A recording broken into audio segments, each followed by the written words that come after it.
¿Te ha pasado esto viajando por España? Llegas a Madrid, intentas hablar con alguien y te hablan rapidísimamente. Las frases se encadenan. La gente habla como si tuviera prisa para llegar al final. La entonación es más bien monótona, más dura, más directa. Luego te vas a Sevilla y pasa algo muy curioso. Las palabras se acortan. Nadie dice cansado, por ejemplo. Te preguntan si estás cansado. Nadie dice para. Te pregunta ¿qué quieres para comer? Se aspiran las eses, se pierden los finales de las palabras. Y la confusión aumenta porque luego llegas a Galicia tras recorrer el camino de Santiago y el español suena totalmente distinto otra vez, más pausado, más melódico. Y con toda esa confusión tú te dices, pero ¿cómo puede ser que el español suene tan diferente en todos lados? ¿Y cuál debo aprender? Hola, soy Tere y esto es Slow Spanish con Tere. Y hoy quiero explicarte por qué el español cambia tanto según el lugar y por qué eso lo hace tan fascinante. Para entender todas esas diferencias y variaciones, tenemos que viajar un poco en el tiempo.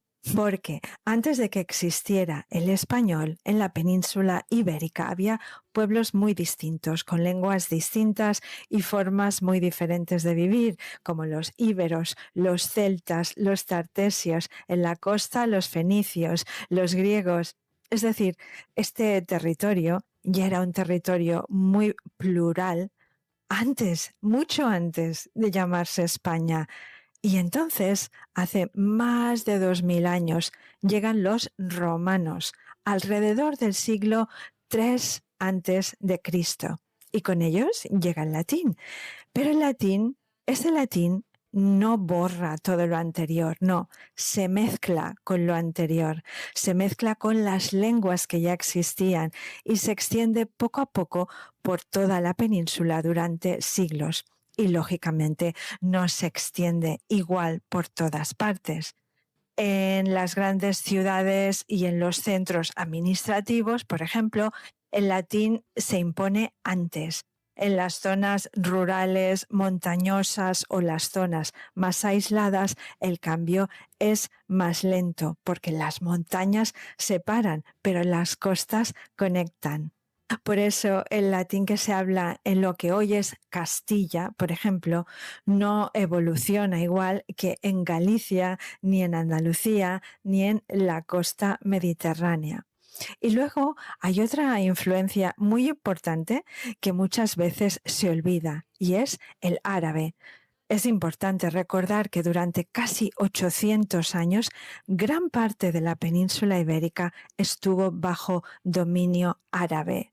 Ese dominio ha dejado huella en muchos aspectos, como en el vocabulario, en los sonidos, en palabras como aceite, azúcar, almohada, ojalá.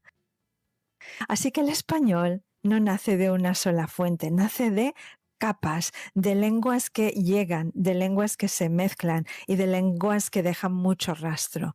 Y cada zona conserva esas capas de forma distinta. Si volvemos a los ejemplos del principio, Madrid, Sevilla y Galicia no suenan diferente por casualidad.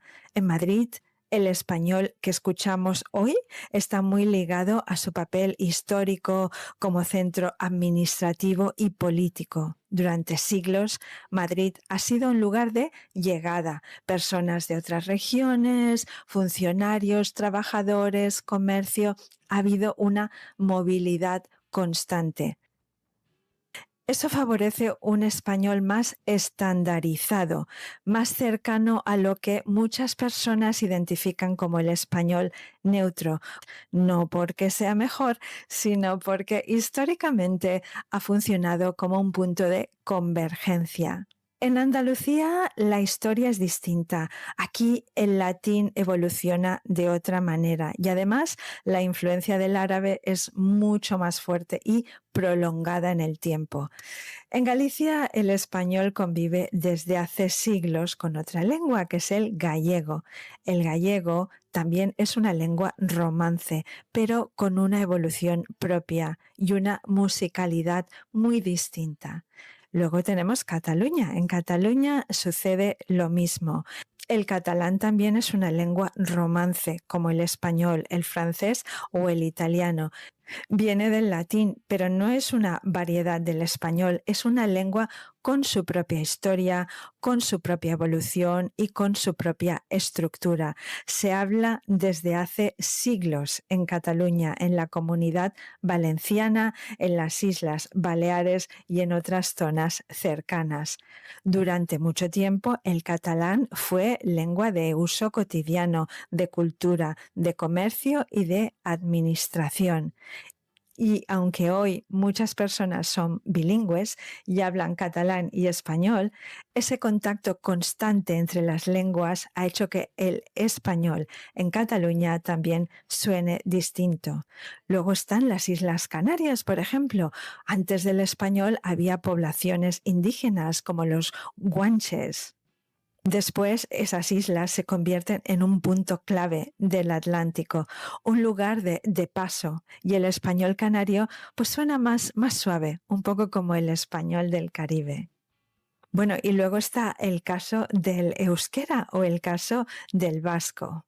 El euskera es especial porque no es una lengua romance, no viene del latín y no está emparentado con las lenguas que lo rodean en la península ibérica.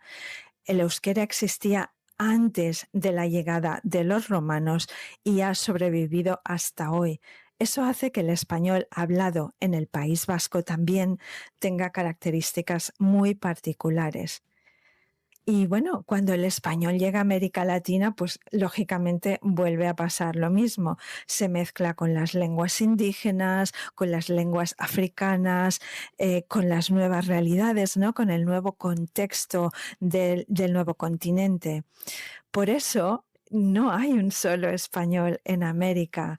Y igual que no lo hay en España. En España no hay un solo español. Todo esto que te he explicado son ejemplos de que cuando las lenguas conviven, como el español ha convivido con otras lenguas durante muchas generaciones, esas lenguas se influencian y provocan cambios lingüísticos, de mentalidad y de muchos otros aspectos sociales. Entonces, volvemos a la gran pregunta del principio, pero como estudiante, ¿qué español debo aprender? ¿No? ¿Qué español debes aprender? La respuesta más sencilla es esta.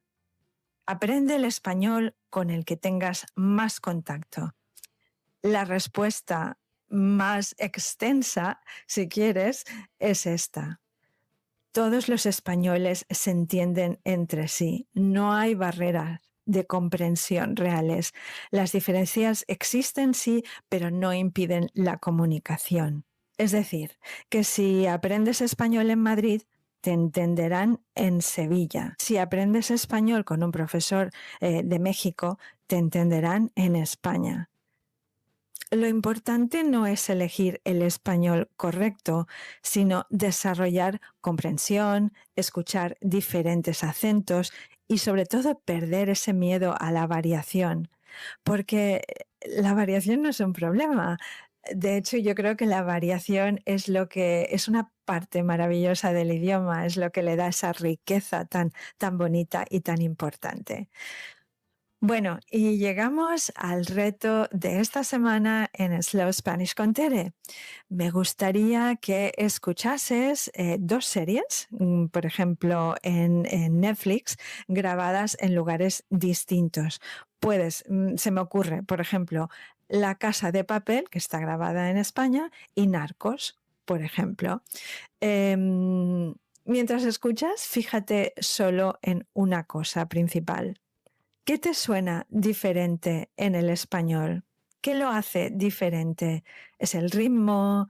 ¿Es la entonación? ¿Es la pronunciación? ¿Hay palabras diferentes? ¿Se dicen las cosas diferentes? ¿Es el tono? Cuéntamelo. Me encantará leer tus comentarios. Ah, Y si has disfrutado de este episodio y quieres seguir aprendiendo español conmigo, con calma, con profundidad y sobre todo sin tener una crisis existencial, por favor suscríbete a Slow Spanish con Tere. Yo agradezco muchísimo tu apoyo. Y no olvides que puedes descargar el pack gratuito con la transcripción del episodio, el vocabulario clave y los ejercicios de este episodio en el Slow Spanish Club. Tienes el pack gratuito, el enlace del pack gratuito en la descripción. Nada, ya sabes que todo está pensado para ayudarte a escuchar mejor, a comprender más y a sentirte más seguro con el idioma o más segura con el idioma. Lo dejamos aquí. Nos vemos en el próximo episodio. Te mando un fuerte abrazo y nos vemos otra vez. Chao, chao. Adiós.